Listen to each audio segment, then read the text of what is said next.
Querido Pai Celestial, fale mais uma vez ao nosso coração. Estamos na Tua casa e aqueles que estão assistindo através da internet também possam sentir a Tua presença onde quer que eles estejam. A Tua palavra será aberta. Fale ao nosso coração mais uma noite, mais uma vez, pois te oramos agradecidos em nome de Jesus. Amém. Vamos lá, Apocalipse 17, verso 6. Eu estou com a Bíblia aberta, eu vou aguardar você abrir a palavra. O texto não está na tela, mas eu tenho aqui e vou ler com você. Apocalipse 17, versículo 6. Todo mundo já encontrou aqui? No virtual, será que todo mundo já encontrou? Então aqui no presencial, todo mundo com a Bíblia na mão agora. Vamos ler Apocalipse 17, verso 6. O que diz o Apocalipse 17? Aqui o contexto é a descrição da grande meretriz, da grande prostituta. Essa mulher, em profecia, gente, nós aprendemos através de um diagrama profético, através da tabela profética. Em profecia nós estudamos que estrelas significam anjos, não é? Estrelas, anjos. Cauda, engano, não é? Em profecia nós aprendemos que chifre significa rei ou reino, não é? Em profecia, na tabela profética, nós aprendemos que águas representam multidões, povos, nações, línguas. Em profecia, nós aprendemos que animal também representa poder político ou religioso, rei ou reino. Então aqui no capítulo 17, tem uma descrição de uma mulher. Só que essa mulher não era uma mulher pura.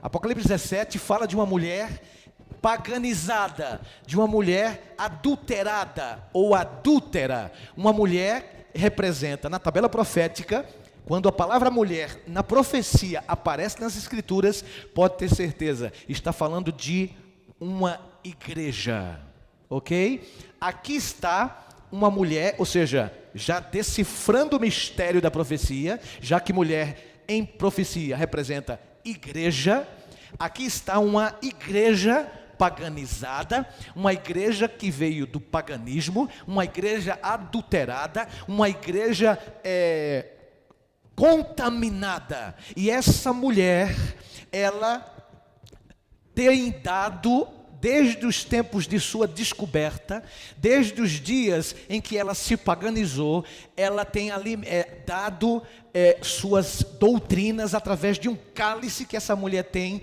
Depois vocês leem Apocalipse 17, essa mulher tem um cálice na mão com um vinho e contamina as nações, contamina as mulheres, ou seja, contamina as igrejas que foram embriagadas com as doutrinas desta mulher. Mas olhe, observe bem comigo o capítulo 17, apenas o verso 6, deste mesmo livro de Apocalipse. Então vi a mulher. Essa mulher é o que, gente?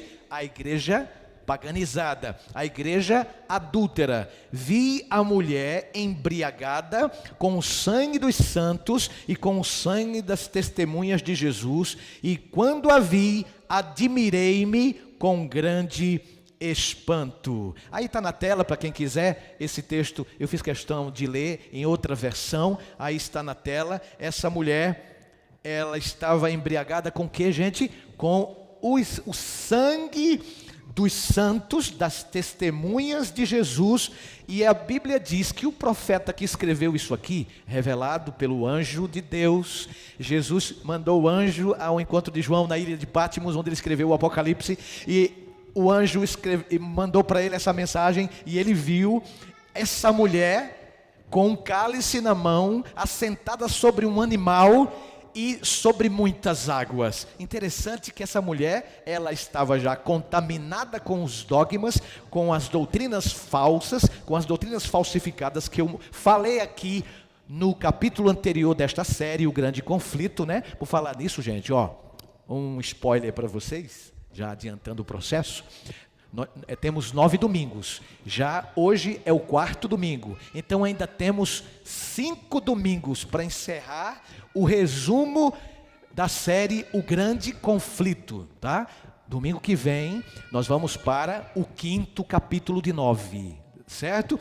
E o interessante é que quanto mais a gente estuda esse livro em oração, com humildade, a gente vai compreender a iluminação de Deus e Deus vai nos ajudar a praticar as Escrituras sagradas. As Escrituras sagradas, ok? Então, essa mulher, ela estava embriagada com o sangue dos santos. Como assim, pastor? Essa mulher, essa igreja, perseguiu o povo de Deus, matou muitos, milhares e milhões de cristãos, de muçulmanos, de judeus, na época, no período, como chamamos na história, de Idade Escura, Idade Média. E quando isso aconteceu, pastor? No ano 533 de nossa era, quando o imperador romano chamado Justiniano, ele emitiu um edito, promulgou um decreto, e esse decreto dizia que a Igreja Católica seria a mãe ou a cabeça de todas as igrejas. Ou seja, como eu falei, repito, Roma passou de uma fase para outra fase. Está me entendendo? De uma fase para outra fase, de um período para outro período. Roma, do ano 168 antes de Cristo até 476 depois de Cristo, Roma era chamada como Roma dos Césares, Roma pagã ou Roma imperial. No ano 533, foi promulgado um decreto que entrou em vigor no ano 538, coloca a Igreja Católica como a mãe de todas as igrejas, como chefe de todas as igrejas, e aí começou uma perseguição. Quem não fosse de acordo com as regras, as tradições da igreja mãe, a igreja ora católica, que passou agora a ser, em vez de ser Roma pagã, passa para o segundo período, a segunda fase de Roma, e passa a ser Roma eclesiástica, Roma papal. Está claro aí? Até aí? Então Roma passou por duas fases. Roma imperial, que começou em 168 a.C. Lembra do animal terrível e espantoso de Daniel capítulo 7? Lembra do animal terrível e espantoso, que é o quarto animal? No ano 168 começou Roma imperial. O mundo todo era dominado por Roma imperial, dos imperadores, dos Césares. Roma pagã começou no ano 168 antes de Cristo. Tá? E ela vai e tem o seu declínio, ela cai no ano 476 depois de Cristo. E no ano 533, e entra em vigor um decreto no ano 538, Roma deixa de ser Roma pagã para ser Roma eclesiástica, Roma papal. Vocês me entenderam aqui? Você que está me assistindo, está me ouvindo aí bem direitinho, tudo certinho, dá para ouvir, dá para entender? Então Roma passou a ser Roma papal no ano 538 pelo decreto do grande imperador Justiniano. Ok.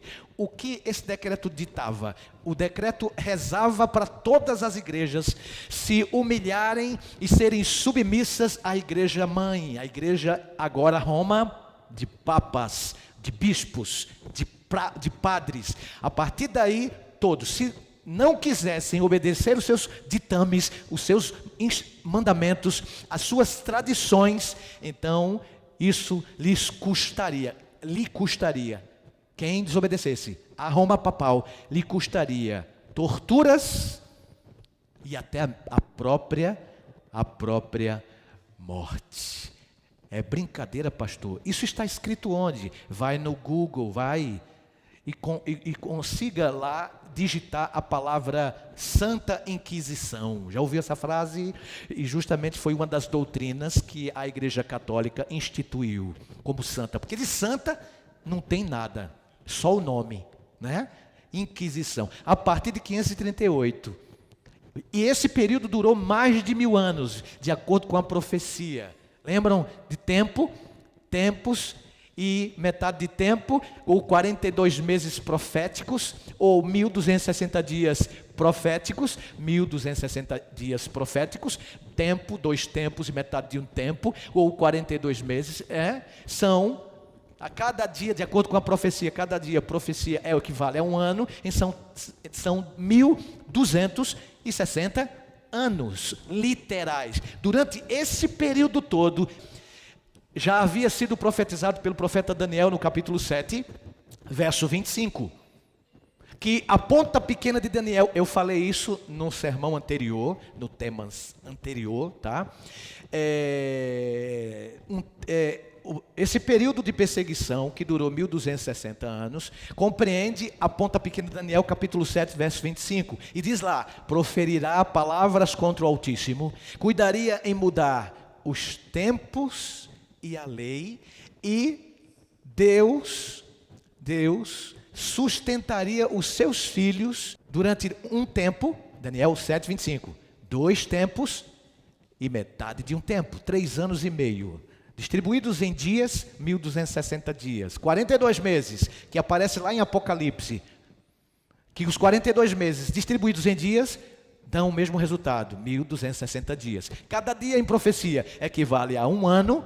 Cada dia em profecia profético equivale a um ano literal. Então nós vamos chegar a 1260 anos. Quando começou a perseguição sangrenta, que estudamos a semana passada, 538 depois de Cristo. Aí você soma-se os 1260 anos aos 538, nós vamos chegar ao ano 1798, com o aprisionamento do Papa Pio VI. Aí se encerram as perseguições sangrentas. Milhões de pessoas, repito, foram trucidadas, mortas ao anfiteatro, aquele anfiteatro chamado Coliseu Romano. Feras comiam, né? Os filhos de Deus, as filhas de Deus, os homens de Deus, as mulheres de Deus. Durante esse período muitos morreram, muçulmanos, cristãos, repito, judeus. A igreja romana estava embriagada com o sangue dos santos, o sangue das testemunhas de Jesus, quando tadinho do profeta João.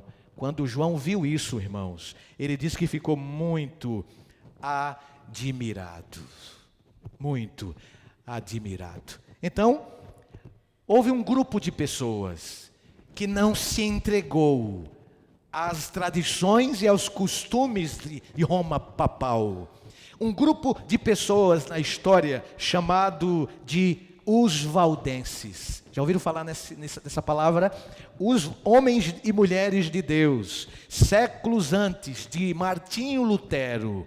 Isso mesmo, esses homens plantaram as sementes da reforma, que começou na época de John Wycliffe e cresceu e se aprofundou nos dias do grande homem, o apóstolo da fé, na época antes, muito depois de Jesus, o grande Martin Lutero. Por falar nisso, é o próximo tema. Semana que vem as estruturas vão ser abaladas. Vamos falar um pouquinho sobre o homem que rachou a igreja romana. E olha só, este homem, Martinho Lutero, levou a palavra de Deus. Mas antes dele, essa turma chamada de valdenses pegou a tocha da verdade e não arredou o pé da rocha.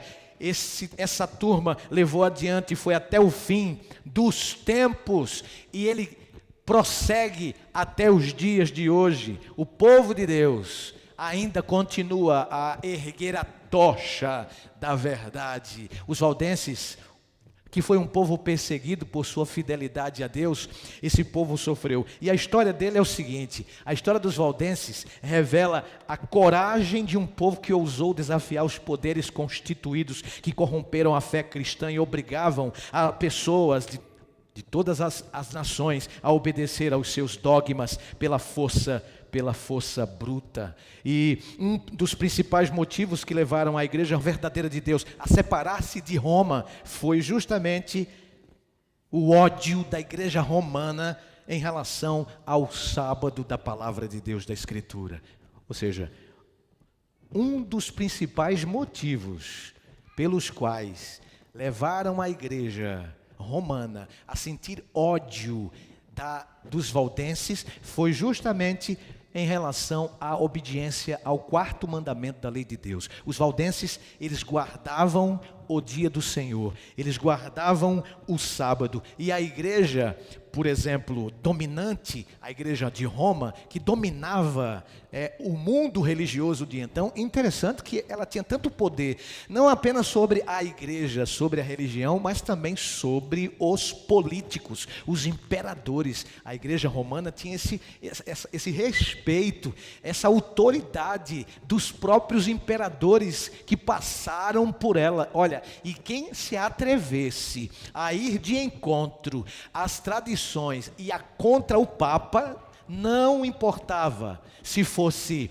religioso, nem muito menos político imperador. Recebia disciplina ao ponto de até ser excomungado, expulso da eclesia romana. Interessante que a igreja dominante torcia as escrituras. Eu falei aqui em um dos capítulos anteriores que a igreja falsificou algumas doutrinas bíblicas. Lembram que a igreja instituiu a adoração de santos? Nós temos a data, eu já falei sobre isso.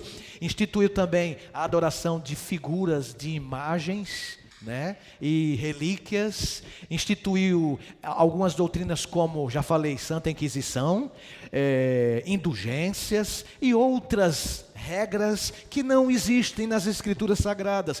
Então a igreja romana distorcia as escrituras, interpretava a Bíblia, e ela dizia que somente ela poderia interpretar as escrituras. Ei, não dorme não, olha para mim, você que está no online, tem gente já cochilando, o assunto eu sei que é muito pesado, mas você precisa ouvir isso. Olha para mim, você que está no presencial também, presta atenção. Sabe quem é no universo, unicamente, que tem poder para interpretar as escrituras? Não é a igreja católica.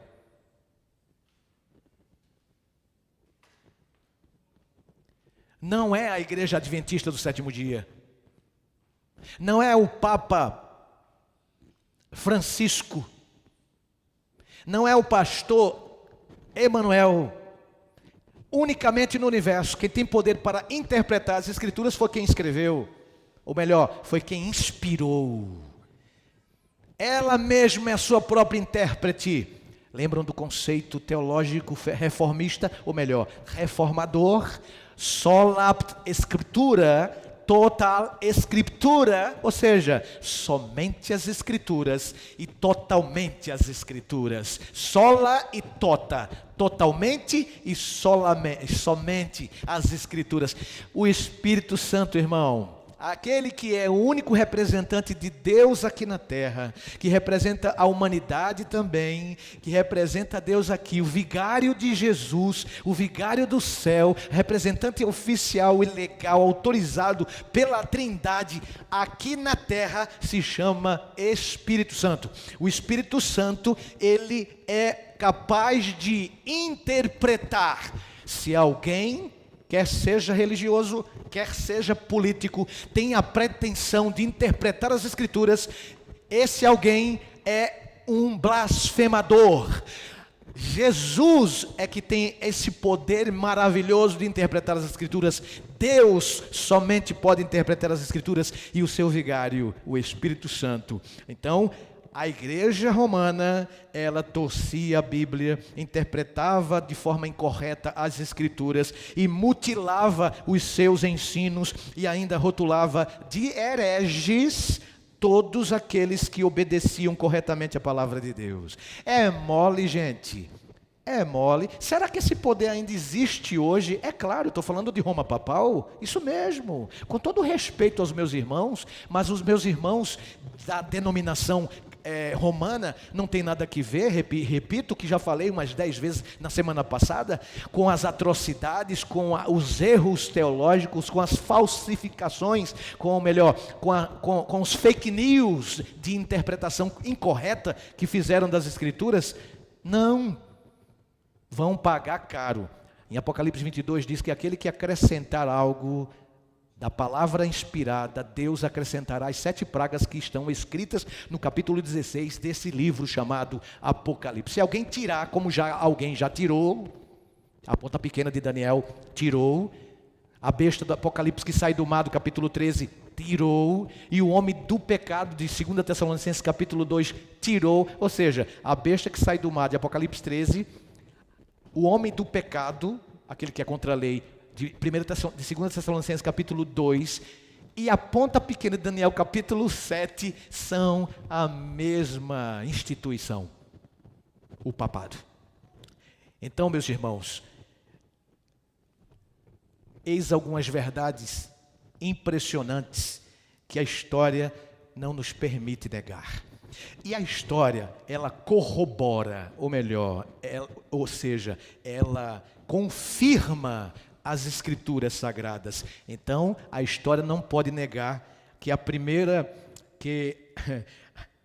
que a Bíblia é verdadeira, e eu quero mostrar para vocês aí que houve uma guerra contra a verdade durante a Idade Escura, que eu falei da semana passada. Os valdenses, eles valorizavam as profecias, os princípios, a palavra da verdade.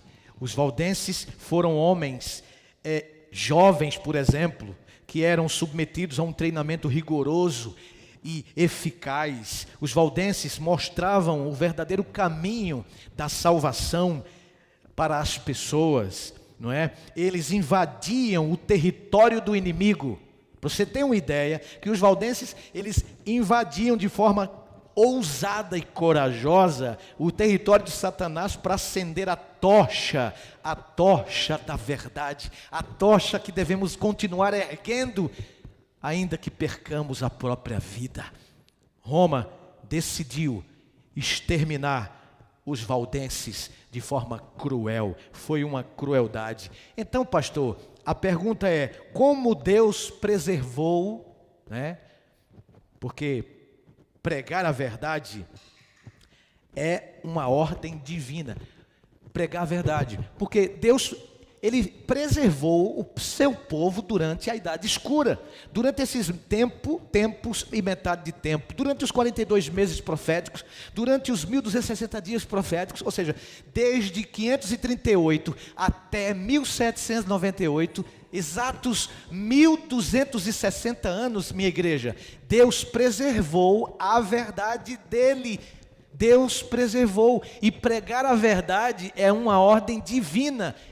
Os homens de Deus, as mulheres de Deus, os valdenses, durante esse período, eles pregaram de forma poderosa a palavra, e Deus precisou proteger o seu povo. Então Jesus ordenou aos seus discípulos que pregassem o evangelho, mas ele deixou claro que através da pregação, né, eles deveriam ter muita coragem, e eles seriam, com certeza, em tempos trabalhosos, perseguidos. Jesus afirmou isso em Mateus, vocês veem aí em João também, 15, verso 20, que o povo de Deus seria trucidado, perseguido.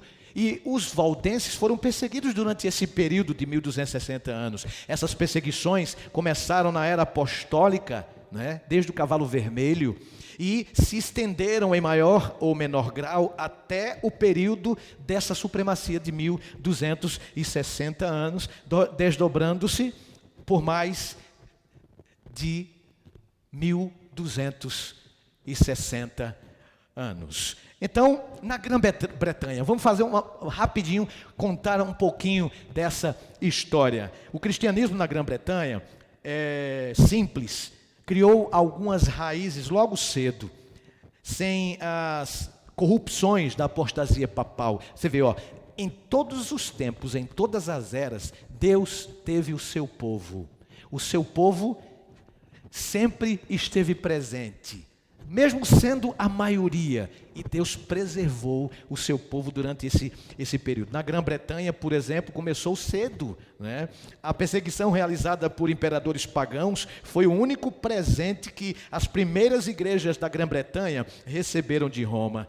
Muitos cristãos que fugiram da perseguição na Inglaterra encontraram refúgio seguro na Escócia. De lá, os cristãos levaram a verdade para a Irlanda e as pessoas desses países aceitaram com alegria o Evangelho, a palavra de Deus. Da Irlanda, então, vieram os missionários que transformaram a ilha de Iona em um centro missionário.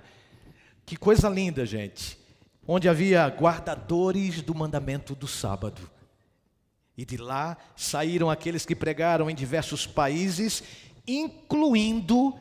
inclusive na Itália. Pergunta: por que o povo de Deus foi perseguido? Que pergunta, né, pastor? Por quê? Porque o povo de Deus queria obedecer a palavra de Deus.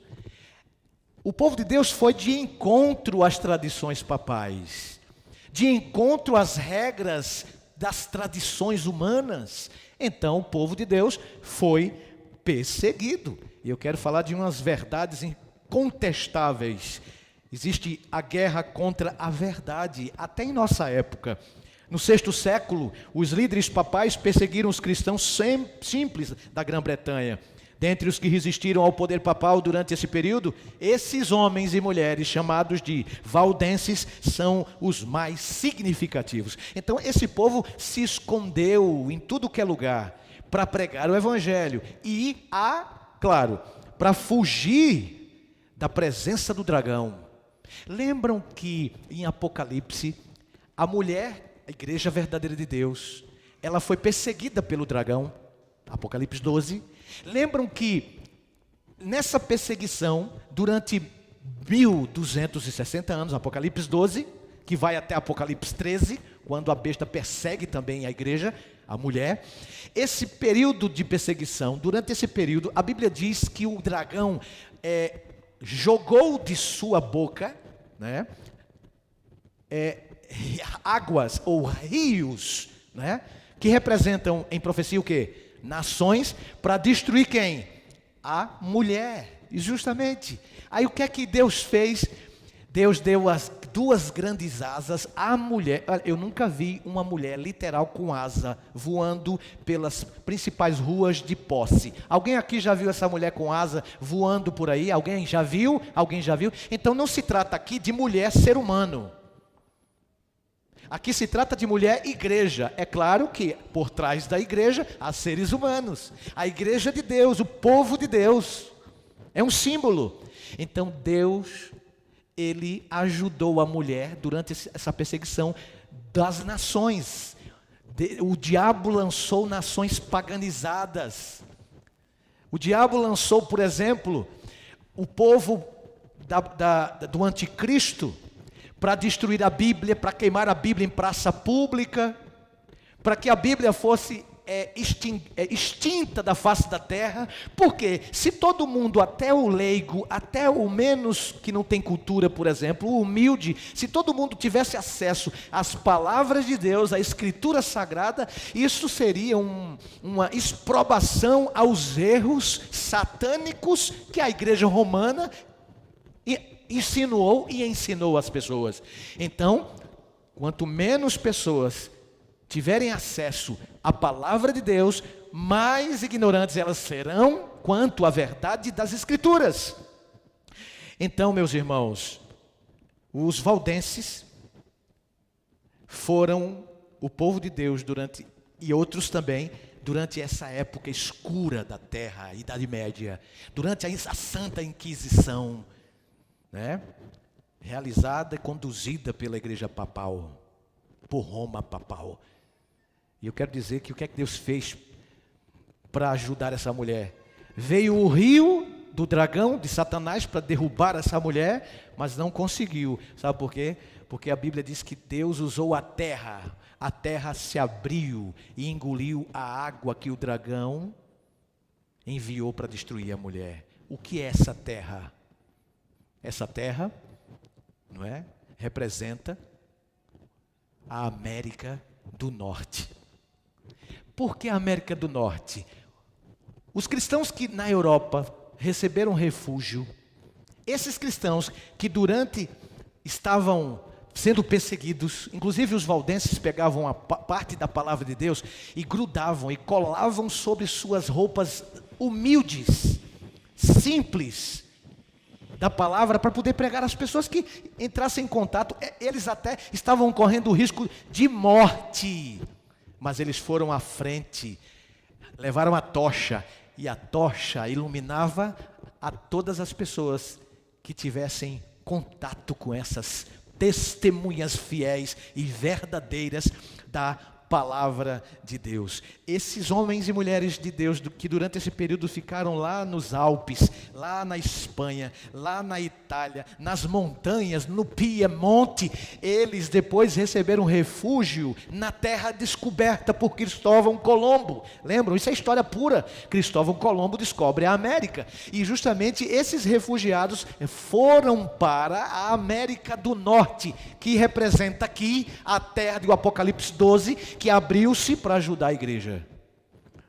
A valorização dos princípios da verdade estavam acima de tudo para os valdenses. Os valdenses valorizavam a palavra de Deus mais do que casas, mais do que terras, amigos, familiares e a própria vida. Esses homens e mulheres, seus pastores, por exemplo, diferentemente dos padres autoritários de Roma, alimentavam um rebanho de Deus, conduzindo-os aos verdes pastos e fontes vivas da palavra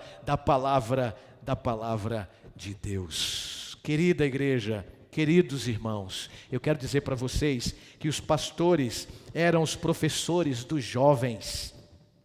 Os pastores eram os professores daqueles jovens, e a Sagrada Escritura, a palavra de Deus, era levada, era o principal tema de estudos entre os valdenses daquela época, tendo em vista que Deus projetou a Bíblia para ser um livro com lições para toda a humanidade, não só para uma raça, mas para toda língua, tribo e nação. Eles levaram a toda a humanidade a palavra de Deus, e cada verdade que eles enxergavam era uma revelação nova do caráter do seu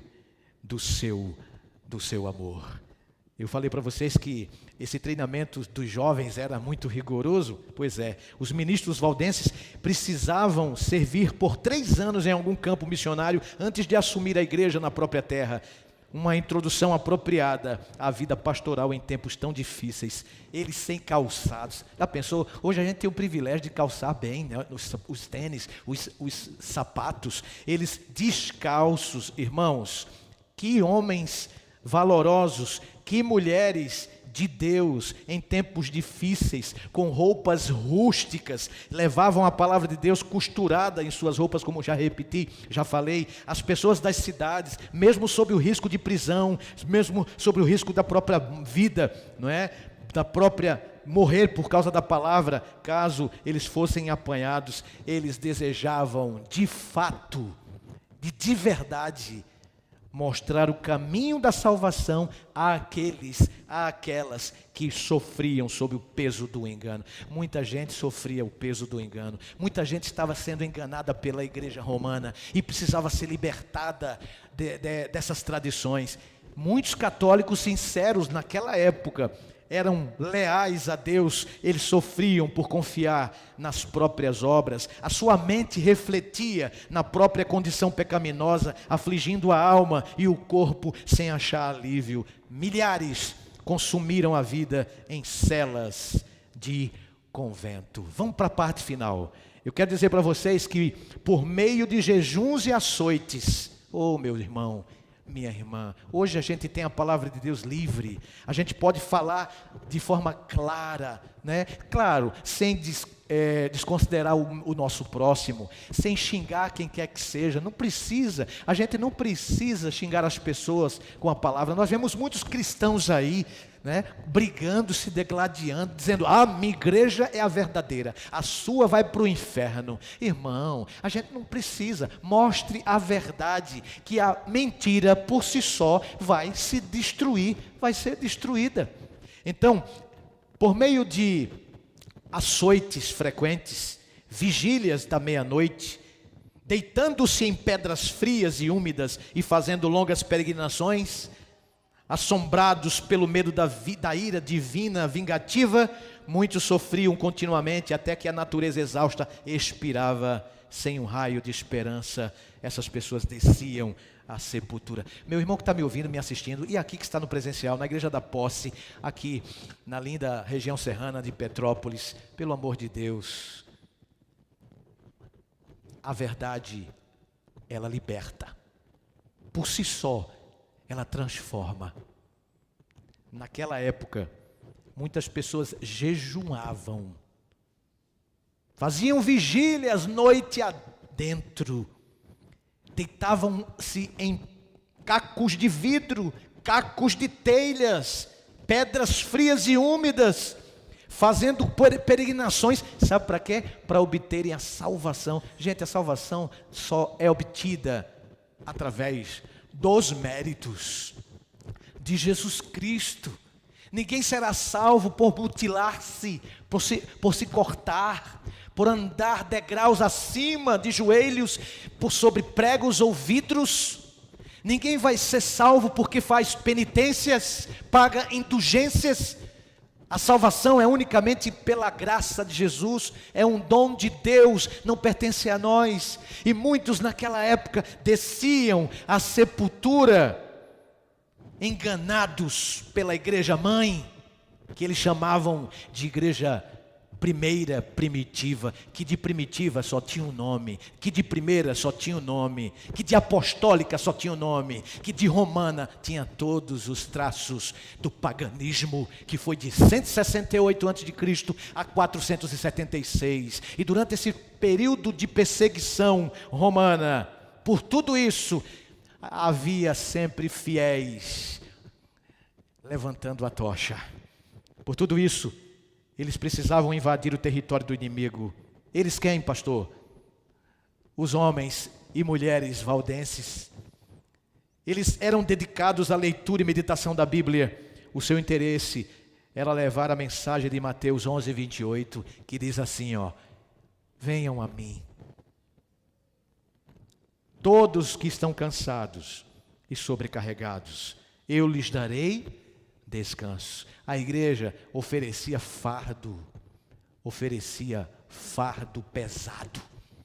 Mas Jesus, quando esteve na terra, ofereceu o seu jugo, que é suave, e o seu fardo, que é leve. Esses indivíduos ficavam tão fascinados com a palavra de Jesus, que nem tinham a ideia de questioná-lo. Então, indagavam uns aos outros: seria ele um anjo do céu? Meu irmão, esses homens foram anjos de Deus na terra. Só que a decisão de Roma em matar, trucidar, exterminar esses homens e mulheres valdenses de Deus foi motivada pela sua conduta verdadeiramente cristã e pela disseminação da verdade àqueles que viviam em trevas. Aí, quando Roma decidiu exterminar o odiado grupo de valdenses, o Papa decretou uma bula, lembram desse edito? Condenando os valdenses como hereges, ordenando então a sua morte. A santa, que só tem o nome, Inquisição, por exemplo, tinha uma desculpa. Por exemplo, quem fosse contra as tradições da Igreja Católica merecia flagelos, castigos severos e até mesmo a fogueira, até mesmo a morte. Isso quem resistisse ao poder papal. Aí a desculpa dos papas e hereges, na verdade, eles chamavam os valdenses de bruxos, de bruxas na Idade Média. Essa era a desculpa. Sabe por quê? Porque eles não concordavam com razão, não concordavam com as regras que não existiam na Bíblia, as leis modificadas, né? Tiraram o domingo, ou melhor, o sábado do mandamento, colocaram o domingo como dia do sol, em vez de ser o dia do Senhor, o sábado. Tiraram o mandamento número 2 e colocaram um mandamento chamado imagem de escultura. Tiraram da lei. E pegaram o 10º e dividiram em 2, como eu já falei em uma noite anterior. Então, quem fosse contra a doutrina católica a doutrina do Papa na época, seria levado à morte certa, e a desculpa da igreja era chamar os nossos irmãos valdenses de bruxos, de hereges, porque eles estão contra nós. Olha a liberdade que não existia naquela época. Irmãos, acontece que Deus tem o seu povo aqui na terra. Deus sustentou durante esse tempo, tempos e metade do tempo, 1260 anos, essa igreja. E essa igreja se tornou o povo de Deus. E esse povo de Deus se tornou o povo vitorioso. A despeito de todas essas perseguições, o povo simples prevaleceu e contribuiu para a preservação da verdade de Deus. Olha, eles sofreram, morreram, deram o sangue, para que hoje eu e você, todos nós, pudéssemos ter a liberdade maravilhosa de abrir a palavra de Deus, obedecê-la sem intervenção humana. E eu quero dizer para vocês que desde a era apostólica, essa igreja cristã padeceu muito, sofreu muito, cientificou esse sofrimento durante o período papal. E pelo fato de obedecer a palavra de Deus, esses homens valdenses deixaram esses Alpes e foram viver e pregar em terras estrangeiras. E você não acha que os jovens receberam treinamento rigoroso como preparação para serem grandes homens de Deus missionários e despertar as pessoas de seus erros, de suas falhas?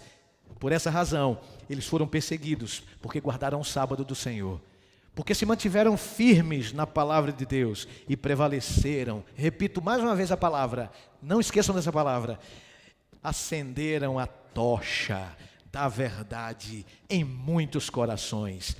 E embora ameaçados de extermínio, eles continuaram a sua obra com muita coragem. É algo que nós precisamos hoje.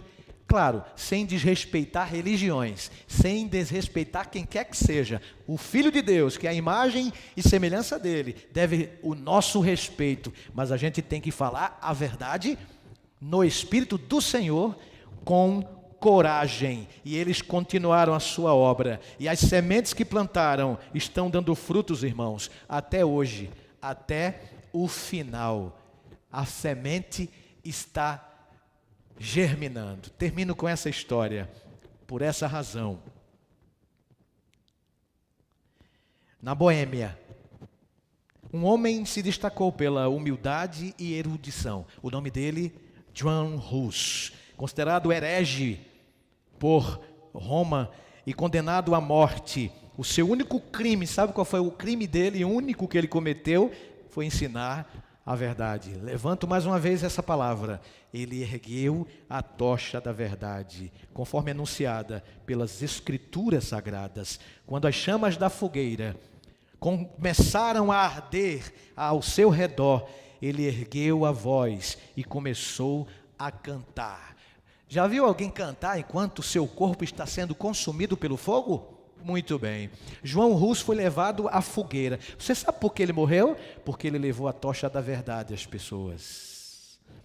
Enquanto as chamas tomavam conta do seu corpo, em vez de praguejar, em vez de blasfemar, em vez de ser infiel à palavra de Deus, ele dizia, em uma sonorização chamada de música, ele cantava: Jesus, filho de Davi, tem misericórdia de mim.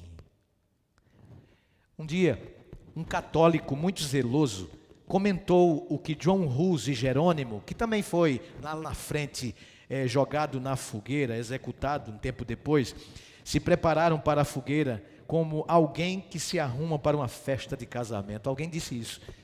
Eles foram para a fogueira como se estivessem indo para uma festa de bodas, de casamento.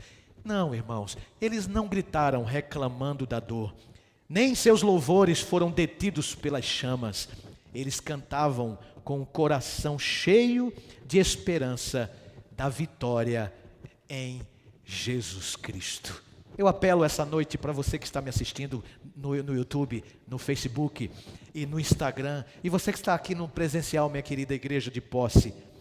Eu apelo nesse momento para você, amigo, esses homens e mulheres de Deus, mártires do passado, eles sacrificaram a sua própria vida para que hoje nós pudéssemos, repito, desfrutar livremente do estudo da bendita inspiração da palavra de Deus. A liberdade que temos agora não ocorreu fácil, naturalmente. Ela foi conquistada a preço de sangue, pois se eles não houvessem se submetido a tanto padecimento, não é? Ao cativeiro na era medieval, por exemplo, dos reformadores, graças a Deus, aos valdenses e a todos esses reformadores que passaram, que sofreram por Jesus, o maior tributo que podemos prestar-lhes é aceitar e viver a verdade pela qual eles renderam a própria vida. Eu vou terminar dizendo para você que está me assistindo e adorando a Deus nesse momento, é que Jesus Cristo, Ele ainda é o mesmo que esteve durante 1260 anos com os valdenses, com John Hus, com John Wycliffe, com Jerônimo da Boêmia, com todos aqueles que foram mortos. O mesmo Jesus que guardou-os, que salvou-os, Ele é o mesmo Jesus de hoje, em pleno século 21. Uma grande perseguição está por vir, de acordo com a profecia apocalíptica de Daniel e Apocalipse, claro. Mas o que vai determinar quem estará salvo ou quem estará perdido durante estas perseguições atrozes é a nossa aceitação, é a nossa escolha de, como fiel filho de Deus, como fiel filha de Deus, fará toda a diferença. E eu apelo ao seu coração para que você e eu, todos nós, ergamos a tocha da verdade, a tocha do Senhor Jesus Cristo. E essa tocha, ela é clara, nítida, sem rodeios, sem escuridão. Ela é pura, ela é fiel e verdadeira. Então leve essa tocha da verdade a todos quantos você vai entrar em contato. Que essas pessoas sejam iluminadas com essa tocha da verdade do Senhor Jesus. Enquanto você ouve essa linda canção que fala dessa tocha, de homens e mulheres do passado, como valdenses e aqueles que eu já mencionei, que você e eu entendamos e reflitamos na letra, na música, e que entreguemos a nossa vida a Ele, que é o único que pode nos dar vida e vida eterna. Ouça e entregue o seu coração a Jesus.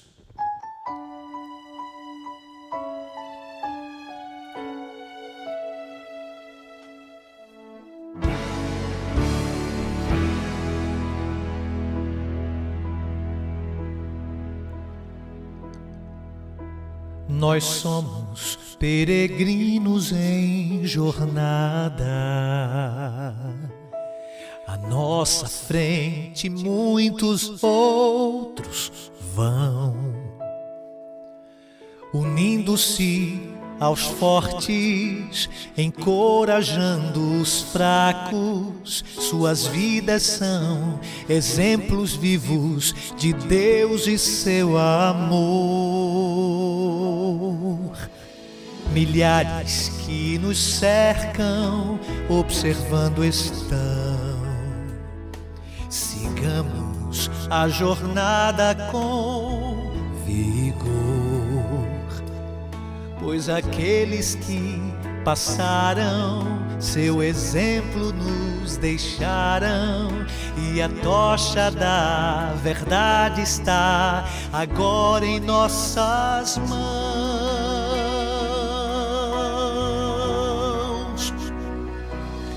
Possam todos que nos seguem ver Jesus em nós. Brilhe em nossa vida intensa como a luz. Que o nosso caminhar possa demonstrar que a força que nos move vem da cruz. Possam todos que nos seguem ver Jesus em nós. Em muito pouco tempo, vidas vêm e vão. Os planos e os sonhos vêm ao chão. Para que os nossos filhos sigam ideais que nos inspiram, precisam do exemplo, do serviço e do amor. Possam todos que nos seguem ver Jesus em nós. Brilhe em nossa vida intensa como a luz. Que o nosso caminhar possa demonstrar que a força que nos move vem da cruz. Possam todos que nos seguem ver Jesus em nós. Brilhe em nossa vida intensa como a luz. Que o nosso caminhar possa demonstrar que a força que nos move vem da cruz. Possam todos que nos seguem ver Jesus em nós.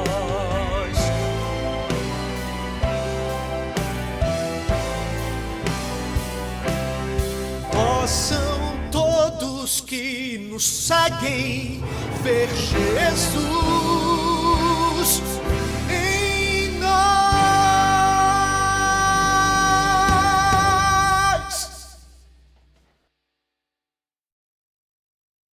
Amém. Assim como eles, reformadores, homens e mulheres, valdenses, nós também temos uma tocha. E essa tocha deve continuar sendo mantida acesa para a honra e glória de Deus. Você gostaria de entregar seu coração a Jesus? Gostaria de entregar-se completamente a Ele e ser um valdense para este tempo? Se você puder aqui, fique em pé. E aí, onde estiver me assistindo, feche seus olhos e ore comigo. Pai querido, obrigado, Senhor, porque por muitas razões, e principalmente pela obediência à Tua palavra, esses homens e mulheres do passado levaram a tocha, e essa tocha continua acesa até o fim de suas vidas. E por conta desses homens e mulheres fiéis, a verdade está agora em nossas mãos como tocha viva. A Tua palavra deve ser levada com intrepidez e com muita coragem a todos quantos precisam ouvir a mesma e precisam ser salvos. Que o Senhor tenha piedade de nós, proteja cada um de nós, nos dê a Tua unção do Teu Espírito, para que essa tocha não se apague e seja levada adiante. Dá-nos a Tua bênção, pois nós Te agradecemos e já Te pedimos, em nome de Jesus. Amém. Ok, meu irmão aqui da posse, muito obrigado por sua presença. Você que nos assistiu também pelo YouTube, Facebook e Instagram, muito obrigado por sua companhia e audiência. Até o próximo domingo. Deus te abençoe. Até lá. Tchau.